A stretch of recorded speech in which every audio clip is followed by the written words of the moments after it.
Deci suntem în Kursbuch, Kapitel 1,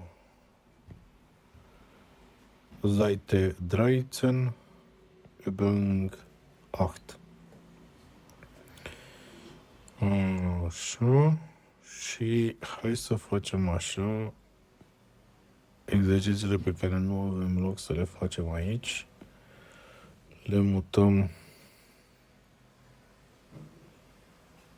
aici. Și în felul ăsta avem mai mult loc. Bun. Unser Chat. Schreiben Sie eine Antwort. Schreiben Sie, scrieți un cuvânt, un răspuns. Da? Vot e cuvânt, Antwort.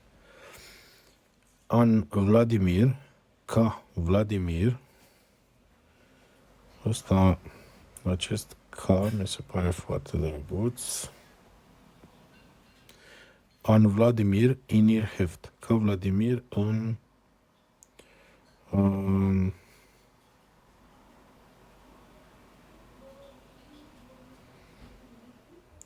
in ihr Heft, în caietul tău.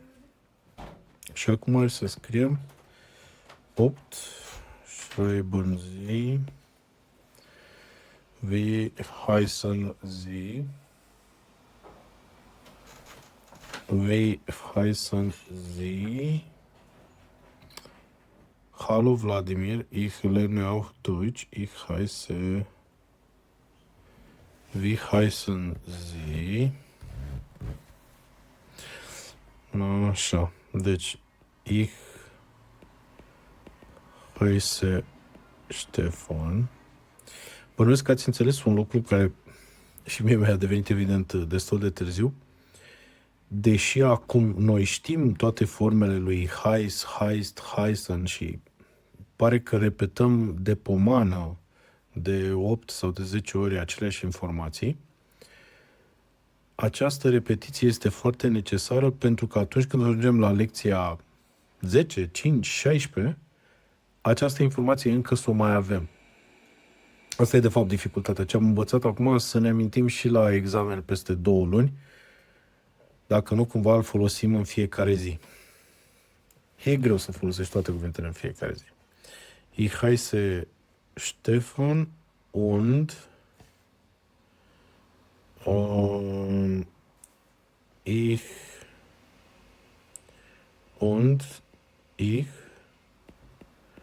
wohne in Bukarest und ich komme aus, hai să zicem,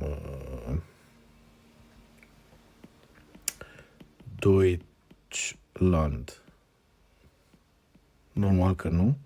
Ich komme aus Deutschland. Ich lerne auch Deutsch. Ich mag. Și avem aici foarte multe exemple din care putem să alegem, da? Fußball, Mode, Technik, Kino, Deutschland, Tee, Musik, Kunst, Pizza, Sport, nichts. Și o să dăm 2 exemple. Ich mag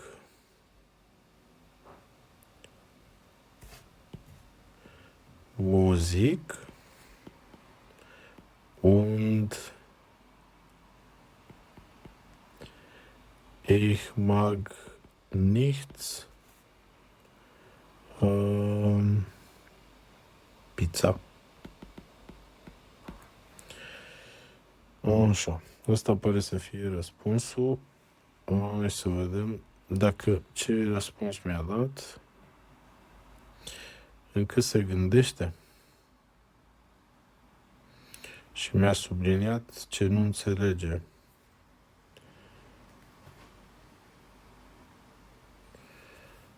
Ok. Așa. nichts pizza. Trebuie să întrebăm verbul aci. Cititul.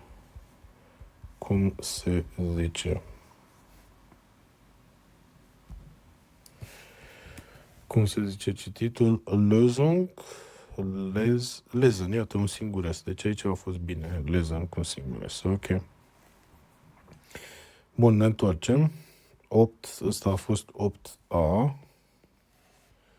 Și acum trebuie să facem 8B. Hängen Sie Ihre Texte im Kurs auf und lesen Sie die Texte. Hängen. Ce înseamnă hängen? Ia să vedem.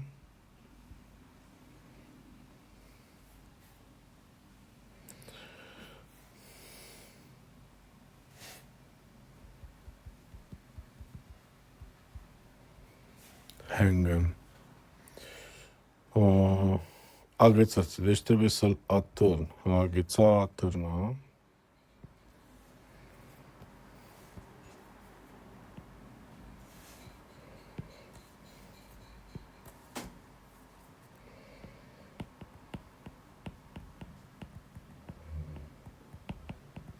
Târnați.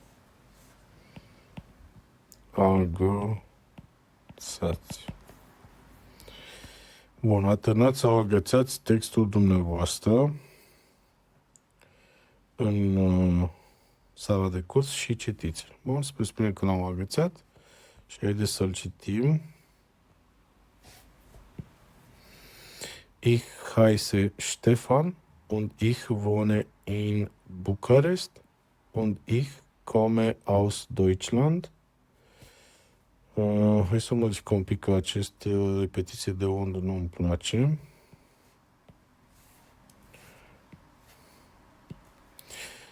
Ich komme aus Deutschland, ich mag Musik und ich mag nichts, pizza. S-ar putea că aici să fie greșit acest nichts.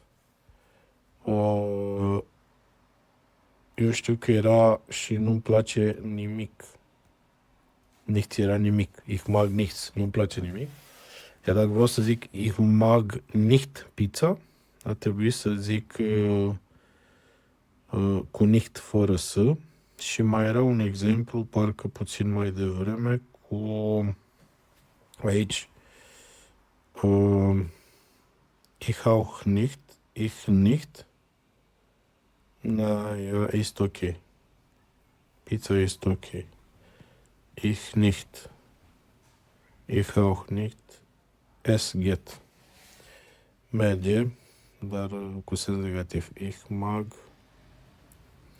Hai să refacem și ăsta.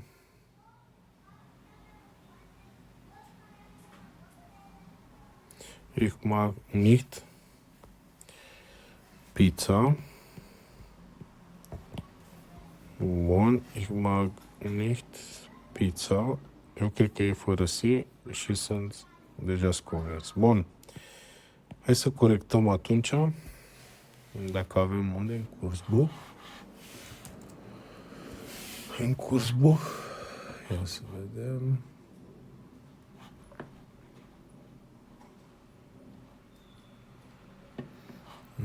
Nu avem răspunsuri pentru acesta. Și nici pentru 8B nu avem răspunsuri. Bun.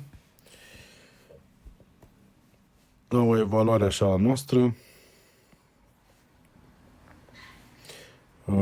Asta l-am trecut cu 100%. Hai să zicem că și asta am trecut cu 95%.